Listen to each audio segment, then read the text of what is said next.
Let's talk about Tesla. Okay, what was it? More than 2 years ago, you're at Sohn. You pitched the converts. Converts, yeah.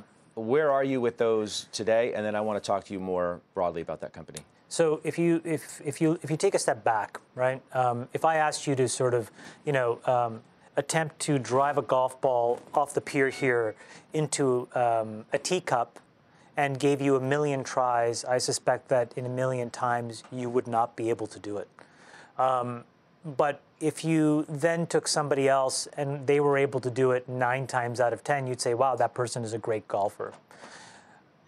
The analogy that I would make is Elon basically did that equivalent. He was able to send a rocket into space, do all kinds of interesting, enormously productive, useful things for the world while in space, and then come back down and land on a boat in the middle of the ocean. The kind of technical sophistication that he has in his mind, that he's been able to apply across his companies, is second to none, quite honestly.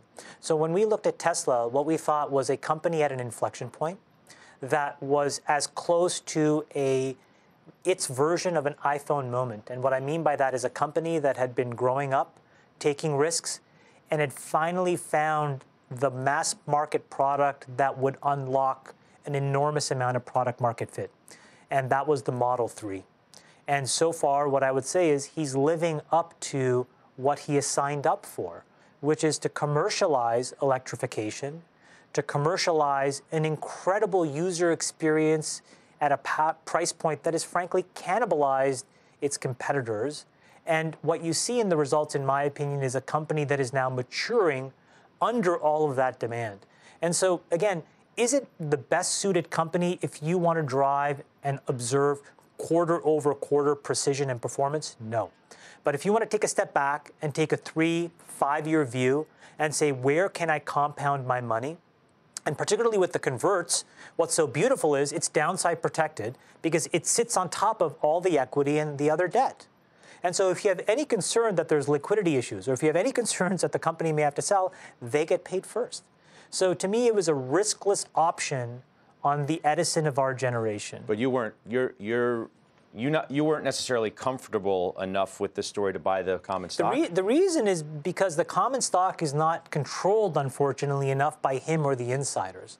What it's controlled by are a bunch of vulture-like venture and hedge funds, mostly hedge funds, who like to prey on that company. If you look at, for example, the Twitter traffic, or if you look at the forum traffic around Tesla, the amount of hyping or under-hyping, the amount of sniping is enormous. All of that signals to me that it is a market that is out of the control of the founders and the executives and firmly in the hands of financial manipulators. Well, come on, so I mean, my perspective is buy the bonds, you're protected, and allow Elon to execute. Isn't the founder and his actions responsible for a lot of what you're talking about? Well, all I see, frankly, is that he has tried to execute to the best of his abilities. He puts out aggressive numbers. He tries to meet those numbers. Sometimes he misses those numbers. What would you rather have? Often he misses the numbers. But that's okay, because in the course of the year or in the course of the 5 years, if you take a 5-year step back and say, what has he promised in 2014 to what is he doing in 2019, you'd be ecstatic. Similarly, if you take a step back and say from 2019 to 2024, let the man do his job, will we be better or worse off as a planet, as a species, as humanity, as consumers? We will be better off. And no one debates his genius. It's lauded, celebrated.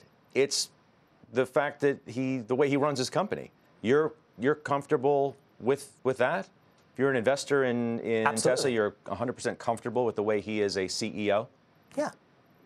None of the actions that he's done over the last year or so give you pause at all? What do you mean? Meaning the Model 3 is an incredible car. I just bought one. It's incredible. I bought it the way that it was. Funding secured? I mean, what was that? Okay, maybe he stepped out of bounds. My point is, you're getting caught up in the window dressing. I'm focusing on the main course. The main course is on the table. The choice for you as a buyer or a seller of that stock is, do you want to eat it? If you get caught up in all of the stuff around the edges, maybe he may mistweet from time to time. My point is, who cares? Your job as a smart investor is to separate the facts and the news from the fiction and the noise. And all of that stuff doesn't matter. it does not change the fact that tens of thousands of consumers are buying that car faster than they can get their hands on it. It doesn't change that the minute you sit inside that car, your definition of what is expected is altered forever. And you wonder why every other car around you that you ever step in, that you may buy, doesn't have the same things that that car offers. So at the end of the day, whether you like his style or not, his substance is irrefutable. Sure, but I walked down the street here in San Francisco the other day. I see a billboard for the new Audi electric car that's coming. I mean, competition is coming.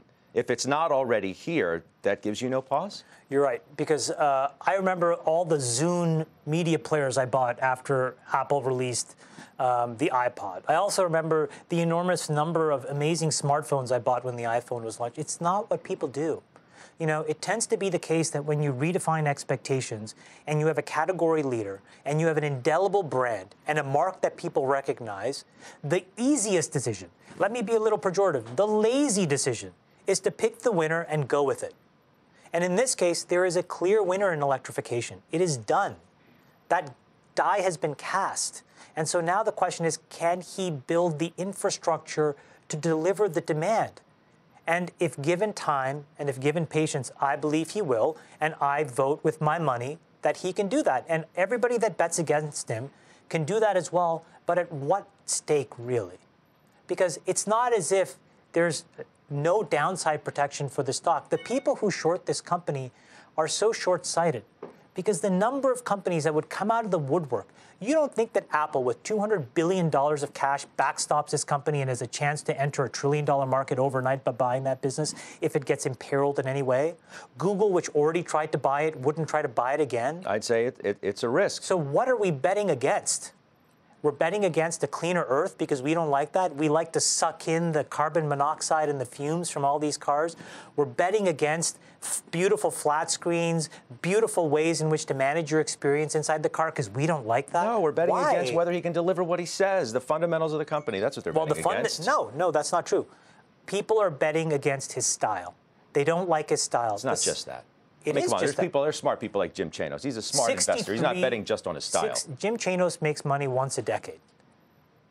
And while the market rips up, the guy just bleeds money and he's never on CNBC. And every time something works, he's there for 5 minutes. Great for Jim Chanos. Fantastic as a hedge in a portfolio where you have 1% in a short fund. But the reality is being long equities makes sense. Being long innovation makes sense. Betting against entrepreneurs that are changing the world has never been a profitable endeavor. Why start now? I'm sure Mr. Chanos is going to take issue with your numbers and some of your comments. And I'm happy to post my returns against Chanos anytime he wants. Right. We'll step away for a moment. Up next, widely followed tech investor Dan Niles making